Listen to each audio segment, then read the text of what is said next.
pasado, Milei anunció la reforma de la Carta Orgánica del Banco Central con el objetivo de blindar su política de ajuste y al presidente actual, que es Santiago Bausili, que a todo esto fue designado por decreto el tipo. El tipo te lo designa por decreto y te lo quiere imponer en las próximas gestiones. Es una cosa de loco. En paralelo presentó el proyecto de grillete fiscal, un shutdown argentino para supuestamente equilibrar las cuentas. Sería algo así como una reedición de la ley de déficit cero que impuso en 2001, quiero decir, ¿saben quién?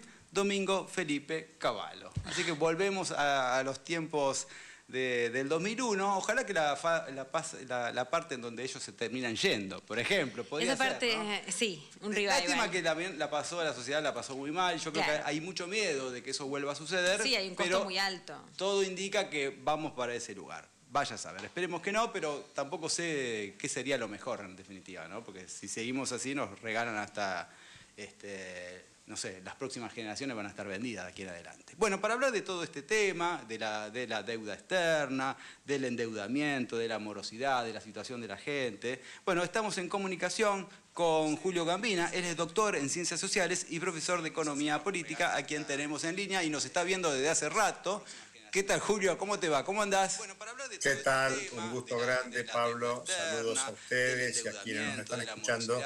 Para que tenemos un delay. Yo me estoy escuchando a mí mismo presentándote, así que es el colmo de los colmos. A ver si corregimos eso. Ya está, ahora sí. ¿Qué tal, Julio? Ahora sí. ¿Cómo te va? ¿Bien? Bueno, un gusto poder charlar con vos nuevamente, ¿eh? Te decía que era un gusto estar con ustedes y espero que hayas tomado tu ruda esta mañana en ayunas. Debería haberlo hecho. Bueno, yo lo hice como todos los primeros de agosto. Muy bien, muy bien. E incluso tiré un poquito al jardín como corresponde. Así que... Vas a tener buena fortuna entonces. Te va a ir bien. Es un día para memorar la Pachamama. Exactamente, es verdad, es verdad. Bueno, vamos a empezar con esto. En realidad es como una excusa porque tenemos muchísimos temas para charlar con vos. Con vos se pueden hablar de muchísimos temas, así que vamos a hacer la presentación de esto. ¿Qué te pareció en definitiva la propuesta del gobierno en relación a este proyecto, ¿no? De la reforma de la Carta Orgánica del Banco Central, donde lo quieren imponer a su actual director, a Bausili, durante próximas gestiones, a pesar de que ellos no sean reelegidos, ¿no? Algo muy curioso, teniendo en cuenta que encima él fue puesto por decreto, en definitiva. Pero bueno, listo. Quería un poco que me cuentes cuál es tu perspectiva en relación a esto. Mira, es un acto de campaña. Claro. Milei vive en campaña. Milei se pelea con Lula para hacer campaña por Trump contra Lula, campaña para su reelección en el 2027, asiste a la asunción de Keiko Fujimori en Perú para articular con la ultraderecha latinoamericana, caribeña y constituir un bloque de poder subordinado a la política exterior estadounidense, en un momento que Estados Unidos tiene tremendas dificultades. Milei está atando el carro de la Argentina a la dinámica de crisis capitalista global. Y en ese plano hace este planteo, un discurso corto, 15 minutos, donde habrá que ver lo que pasa en el Congreso. Vos recién bien dijiste lo del 6 de agosto, hay que pensar que el 6 de agosto fue una tirada de la pelota para adelante. O sea, no es la primera vez que se va a tratar el tema, se quiso tratar y no se pudo. Bueno, hay un debate político en la Argentina y en el fondo es eso lo que está pasando. A Milei le importa muy poco los efectos concretos sobre las condiciones de vida de la población y él avanza en su proyecto, vos usaste una palabra adecuada, que es blindar el ajuste. La reforma de la Carta Orgánica del Banco Central sí avanza, como el grillete fiscal que está proponiendo, o la liberación del mercado de capitales y el mercado de los seguros, apunta a dejar condicionamientos a cualquier gobierno futuro para que se obstaculicen las perspectivas futuras. También decís bien, plantean la autonomía e independencia del Banco Central. Bueno, Bausili es socio de Caputo, el ministro de Economía, en la actividad privada y en la actividad pública. Sí. No hay una sola medida que tome el Banco Central que no sea en acuerdo con el Ministerio de Economía y viceversa. no hay autonomía, hay una total subordinación a una determinada política económica que está generando lo que esta política genera, que es bueno, cierre de empresas, despidos crecientes, informalización del empleo, caída de los ingresos populares, salarios y jubilaciones. Lo único que anda bien es el núcleo de poder concentrado del tradicional y nuevo mecanismo de acumulación capitalista. El tradicional, el sector agroganadero de exportación, y el nuevo, energía y minería. Energía y minería, Claro, bueno. ya están equilibrando los ingresos de divisas del sector agroganadero, que es el que tradicionalmente aportó divisas. Pero también la otra noticia que se consolida es que, aunque está entrando mucho dinero por exportaciones de energía y minería, es mucho el dinero que sale, como lo que se dice, fuga de divisas. Claro. Es pago de deuda, remesas de utilidades al exterior, constitución de activos externos, turismo emisivo. Claro. La cantidad de dinero. Nosotros festejábamos el Mundial, nos poníamos frente al televisor, gritábamos los goles, salíamos a la calle, pero las canchas estaban llenas. Eso es fuga de capitales. Claro. Lo que sale en divisas por emisión turística es fenomenal. Lo que se sigue ahorrando en Argentina, quien tiene capacidad de ahorro, hay muchísimos que hoy están vendiendo los dólares que han acumulado en los últimos años para sobrevivir. Eso es verdad también, claro. Pero también hay una parte que sigue ahorrando en divisas, en dólares, porque está esta historia de que el dólar estaría barato y, como dice Caputo, comprá campeón. Claro.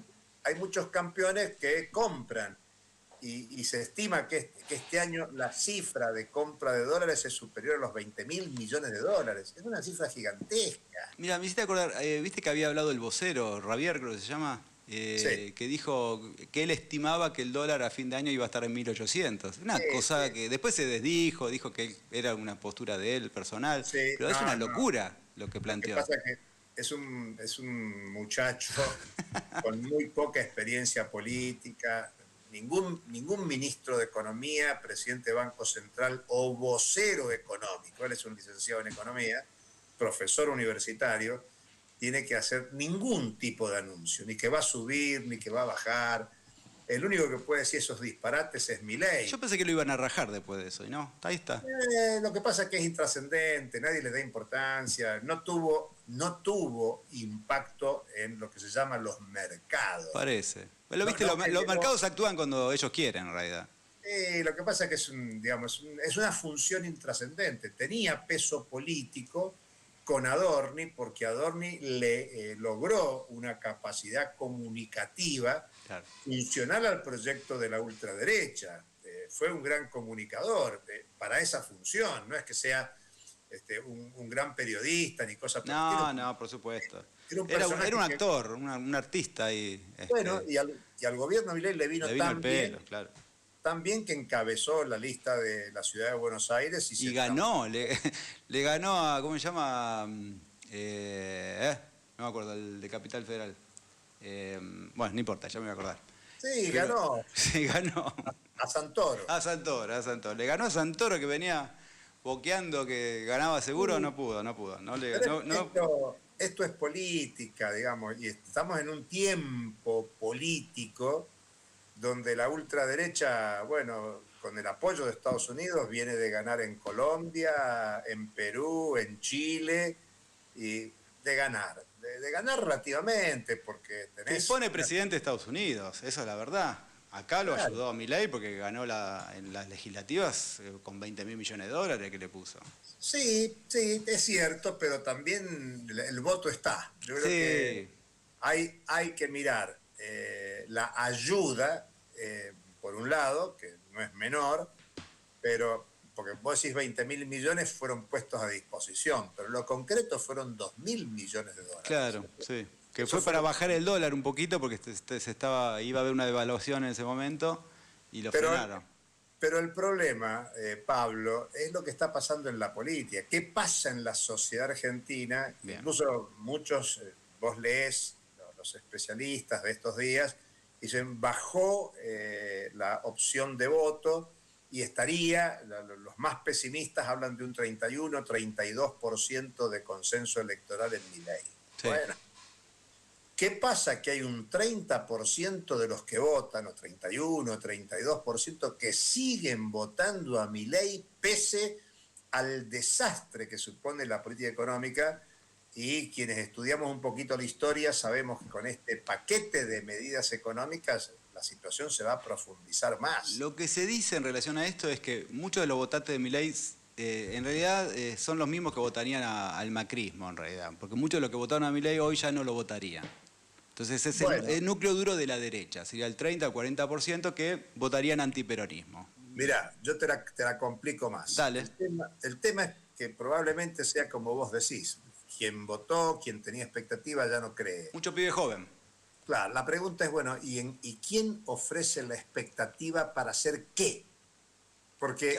¿Qué hacemos con el 60-70% que... Claro, Exacto. claro. Sí, bueno, no tienen opciones. Hoy no están las opciones. Hoy se están peleando entre ellos las opciones. Ese es bueno, más allá de la pelea, si la pelea fuera por un programa concreto, porque cuesta escuchar un programa. Por ejemplo, bueno, si un problema de la Argentina es el endeudamiento, bueno, me gustaría a mí escuchar referentes políticos de lo que quiera, de los partidos que te parezca mejor. Bueno, ¿qué van a hacer con el tema del endeudamiento? ¿Qué deuda se va a privilegiar? ¿La deuda de la alimentación? ¿La deuda de la educación? ¿La deuda de la salud? ¿La deuda de la ciencia y técnica? ¿O la deuda financiera? Porque todos hablan de la financiera, ¿eh? Todos hablan de cómo se le paga el fondo, qué se audita de la deuda con el fondo. No se habla de los privados, por ejemplo. Y si hablas del fondo, vos Sí. tenés una historia reciente del fondo. Nosotros estamos... el nuevo tema del fondo fue el préstamo del 2018, hace 8 años, estamos en el 2026. Pero ese préstamo, el Fondo Monetario incumplió. Eso fue terrible. Normas. Ahora, el gobierno anterior, el gobierno de Alberto Fernández, negoció ese acuerdo, o sea, lo aceptó, Sí. lo avaló. Para prolongarlo en el tiempo el pago, lo terminó avalando. Pero Claro. el tiempo viene. Sí, obvio. Está claro. Estoy de acuerdo. El tiempo pasa, los vencimientos caen, y por lo tanto vos tenés vencimientos en el 2027, 28, 29, 30, y va a caer sobre un nuevo gobierno, sea de quien sea el nuevo gobierno. Y por lo tanto el mecanismo de la renegociación, porque Milei también renegoció e incrementó. Obvio. Porque el Fondo Monetario, Georgieva le acaba de decir que no hay más dinero. Pero bueno, la Argentina es el principal deudor del fondo. Por lo tanto, la política argentina tendría que decir, bueno, ¿qué hace desde el punto de vista soberano? Porque es cierto que el 6 de agosto se discute la ley de tierras, inviolabilidad de la propiedad privada, pero la hipoteca que la Argentina tiene con el endeudamiento, un endeudamiento que tiene una historia de 50 años por lo menos, que es el endeudamiento generado por el golpe militar, por la dictadura genocida. Se está por cambiar la Carta Orgánica del Banco Central y tenés la Ley de Entidades Financieras. Eso no la cambia nadie. Sí. Que impulsó Martínez de Hoz. Entonces, no es solo la legislación, sino la política financiera. ¿Cuál es la política financiera de la Argentina para favorecer, poner en la industria, la pequeña y mediana producción agraria industrial? Bueno, hemos tenido un auge de empresas recuperadas en la crisis del 2001 que no fueron asistidas financieramente. Ahora tenés cerca de 30.000 empresas cerradas, muchas de esas por problemas financieros. Bueno, ¿cuál es el plan financiero para revertir esa nefasta legislación que viene de la dictadura y cómo reorientar el conjunto de la política económica? Lamentablemente, Pablo, ese debate no aparece. No está. Hoy se está hablando de nombres y punto. Después verán. Y confiamos en que van a hacer las cosas que vos estás planteando. Y algunos, nadie dice nada. Y algunos te dicen, bueno, el trabajo sucio que hizo Milei había que hacerlo. Decís, ¿qué quiere decir eso? ¿80.000 trabajadores del Estado afuera? ¿Congelamiento del gasto público? ¿Achicamiento del gasto universitario? bueno, ¿qué pasa con los docentes universitarios? El lunes hay paro de nuevo. Mirá, la próxima nota es en relación a ese tema, Bueno, causalmente. es fundamental porque hoy, ¿cuál es la novedad del capitalismo mundial? La innovación científico-tecnológica. Mm. Si vos no estimulás la universidad, los institutos de investigación, el INTA, el INTI, el CONICET, la Comisión Nacional de Energía Atómica, para nombrar los que son más Está conocidos. desbaratando todo eso, toda la mierda, todo es un desastre. Todo eso, chao. Sí, sí. Ni hablar del cepillado que le han planteado a las políticas de discapacidad. Bueno, la última medida es eliminar el coro infantil. Sí, eso es ya el colmo de los colmos. Sí, sí, sí, es un desastre. La verdad, en ese sentido. Una preguntita que te quiero hacer que tiene que ver un poco con lo que están planteando, ¿no? ¿Qué es el shutdown que lo quieren importar de Estados Unidos? Bueno, mira, es una medida drástica donde ellos dicen, si se acaba el presupuesto, los temas que no son esenciales, no los pagamos. Y por lo tanto, ¿Qué es lo que viene haciendo desde que asumió, más o menos? Bueno, de hecho ocurre, pero ahora... Por ley lo quiere ahora. Lo pondría como ley. Claro. En Estados Unidos el tema tiene sentido porque hay una legislación de que el endeudamiento, el déficit fiscal de Estados Unidos, la deuda tiene que autorizarla el Congreso. Por lo tanto, cuando llegan a un límite de endeudamiento, si el Congreso de Estados Unidos no aprueba un incremento del financiamiento, no hay plata. Y cuando no hay plata, entonces aquellas dependencias no esenciales los mandan a su casa sin cobrar salario. Por eso mi ley agrega, para condicionar al Parlamento, dice, bueno, el shutdown argentino operaría también sobre los sueldos del Poder Ejecutivo, de los ministros y del Poder Legislativo. No le pagaríamos las dietas a los diputados y a los senadores. Entonces no se la votan, entonces. Pero con lo cual, con lo cual lo que está diciendo, se equiparan a trabajo no esencial. Ah, bien, claro, es cierto. Y nos llevaría a discutir, por lo tanto, cuál es la concepción democrática que tiene el gobierno de Milei, que plantea... No tiene, te lo digo yo, no tiene. no tiene nada. No creen en el Estado, no creen en la democracia, no creen absolutamente nada. Me parece que es muy importante, Pablo, esta dimensión, porque Argentina, como Estados Unidos o como muchos países, está avanzando en una deriva autoritaria que no solo se expresa en la verbalización discursiva del presidente, sino que se van recortando formas de funcionamiento y todavía no hemos visto lo peor.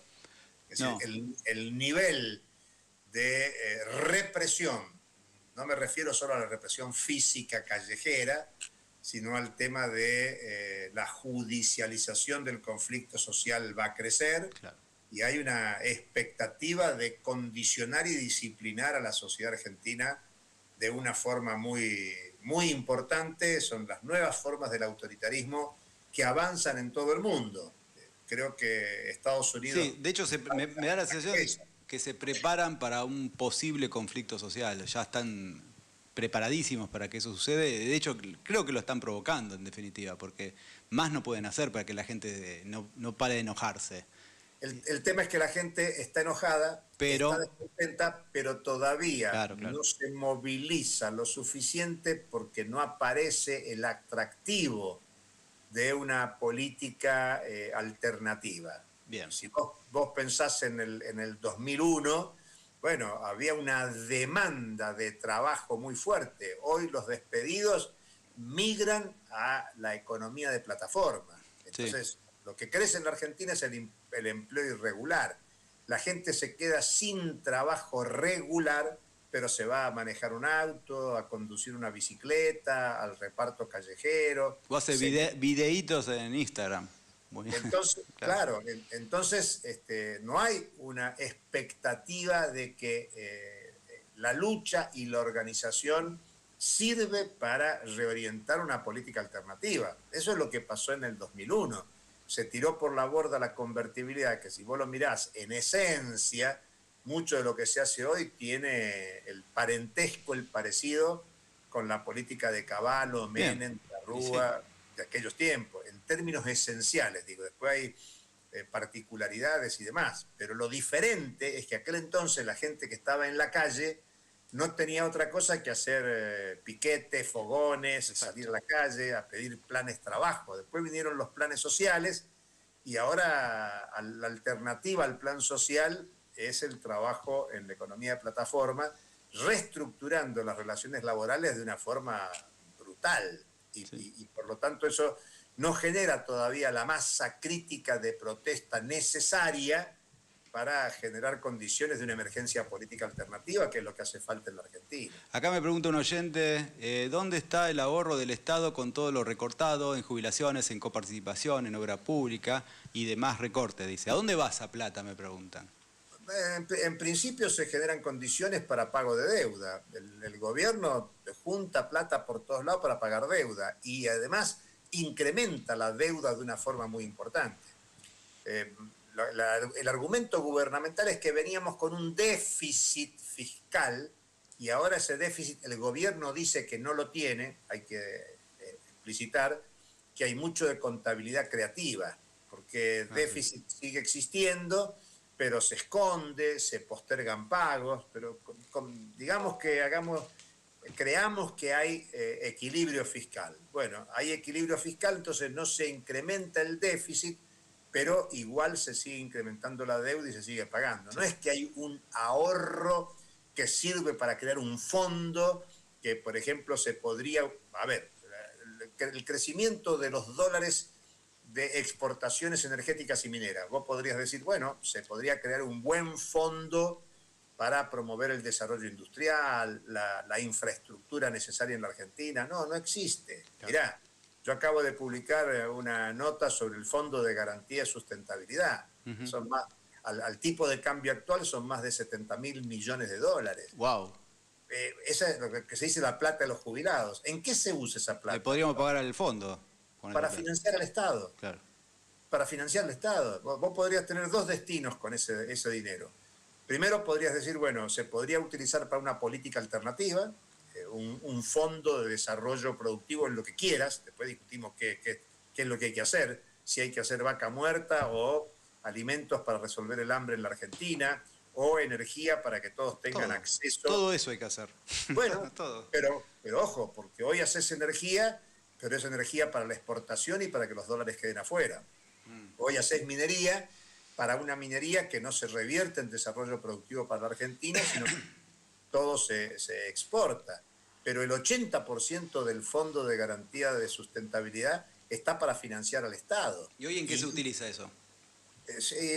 En bonos del Tesoro, y el Estado lo utiliza para financiarse. Para financiarse, ok. Se financia con los dineros de los jubilados. Y el 14% en acciones de grandes empresas de origen argentino, extranjeras, que actúan en la Argentina, bancos. Pero el otro destino que vos podrías decir es, bueno, si la jubilación mínima de la mayoría de los jubilados es tan baja, vos podrías usar el fondo para elevar. Aumentarles un poquito, claro, que puedan vivir aunque sea. Lo que corresponda. Y por supuesto, rápidamente un técnico me contestaría, pero así te gastás en 1 año y medio todo el fondo. Bueno, la sociedad tiene que discutir cómo resolver. No estaba para eso, aparte. Pero la sociedad tiene que discutir cómo vive un jubilado, una jubilada con menos de 1.800.000 por mes, cuando la jubilación mínima está en torno de los 400.000 pesos por mes. Eso es una vergüenza. Y le pregunto, ¿quién vive con 400.000 pesos por mes? Con incrementos de tarifas, con disminución de los subsidios a los medicamentos. Bueno, es un sinsentido. Julio, de esta política. Tenemos que ir terminando, pero bueno, como siempre te digo, millones de gracias por estar siempre, cada vez que acudo a vos para que nos reflejes toda tu sabiduría, ¿no? Que nos plantees todo el tiempo estas cuestiones que todo el tiempo presentás y que de alguna manera nos abrís los ojos a todos. Así que muy amable como hace siempre, ¿eh? Un gustazo, Pablo. Hasta la próxima. Será hasta la próxima. Abrazo grande y gracias. Hasta luego. Bueno, ustedes lo escucharon. Era Julio Gambina. Él es doctor en Ciencias Sociales, profesor en Economía Política, que estuvo aquí en La Excepción a la Regla.